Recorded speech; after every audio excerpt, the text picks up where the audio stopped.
Data का इस channel में आपका स्वागत है। तो आज हम जानेंगे इफ और फंक्शन इन एक्सेल। तो देखिए कि कभी कभी ऐसा होता है कि आप किसी स्कूल में पढ़ाते हो, बच्चों का आपके पास रिजल्ट होता है, तो उसमें से आपको बताना होता है कि कौन बच्चा पास है तो कौन बच्चा फेल है। ठीक है, जैसे कि मान लीजिए यहाँ पे राहुल, मुकेश, स्वाति, नेहा, कमलेश, अलग अलग बच्चों का नाम है। उसमें सब्जेक्ट्स भी अलग अलग है, जैसे कि maths, physics, chemistry, biology, English, Hindi. तो ये जो मार्क्स है ये आउट ऑफ 100 है। इसमें आपको बताना है कि कौन सा बच्चा पास है, कौन सा बच्चा फेल है। तो पास के लिए हम लोग ये देखेंगे, अगर किसी भी सब्जेक्ट में किसी बच्चे का लेस देन 40 आता है तो मतलब कि वो बच्चा फेल है, ओवरऑल में फेल है। ठीक है, भले ही वो अलग सब्जेक्ट में वो पास कर जाए तो उसमें वो फेल होगा। तो देखिए, अगर 4-5 नाम होगा तो आप इसको इजीली मैनुअली भी कर सकते हो आप। अगर आप मान लीजिए कि अगर 1000-2000 ऐसे एंट्रीज है तो आप कैसे करेंगे? उसके लिए एक सिंपल सा फॉर्मूला है, आप बस देखते जाइए। इक्वल टू डालेंगे, उसके बाद इफ,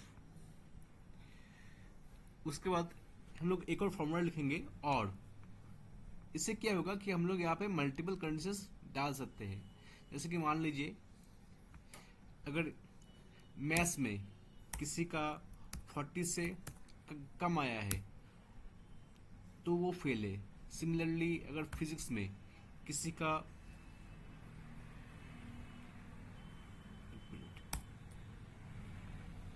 तो देखते जाइए कैसे इस फॉर्मूला को लगाते हैं। ये हो गया फिजिक्स का।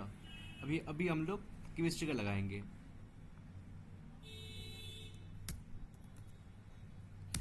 अभी हम लोग बायोलॉजी का लगाएंगे।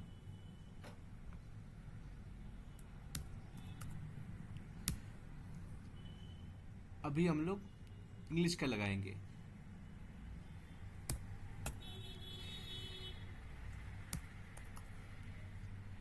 अभी हम लोग हिंदी का लगाएंगे। तो अभी देखिए, अगर ये वैल्यू सच होता है, इफ मतलब अगर ये चीज सच होता है तो क्या होगा? Fail, obviously. अगर किसी भी चीज में, अगर किसी भी सब्जेक्ट में कोई कोई बंदा किसी को 40 से कम मिलता है तो वो फेल होगा। और अगर ऐसा नहीं होता है तो उसके लिए लॉजिक क्या होगा? पास।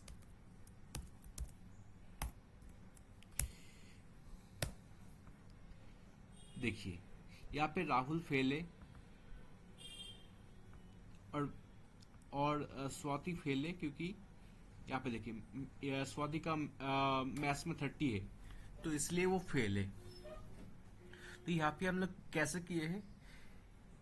अगर और फंक्शन में आप देखिए कि कुछ कंडीशन से अगर वो मैच करते हैं तो यहाँ पे हम लोगों ने ईफ और को जोड़ दिए हैं।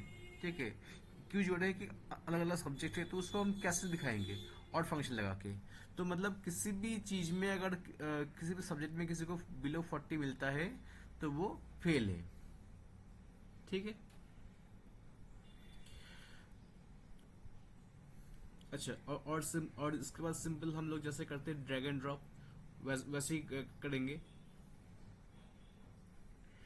अच्छा, अब ये देखते हैं कि हम लोग का फॉर्मूला सही बना है या नहीं बना है। जैसे कि मान लीजिए स्वाति का 30 है, इसको अगर हम 50 करते हैं, पास। देखिए, सिमिलरली अगर बायोलॉजी का मार्क्स हम लोग घटा देते हैं, 30 करते हैं, फेल। देखिए, इस तरीके से आपका जो फॉर्मूला है वो भी आप चेक कर सकते हो ऐसे। तो यहाँ पे हम लोग कौन सा फंक्शन यूज किए हैं? इफ, उसके साथ और। मैं आशा करता हूँ कि आप लोगों को ये क्लास अच्छा लगा होगा। मिलते हैं अगले सेशन में। Thank you.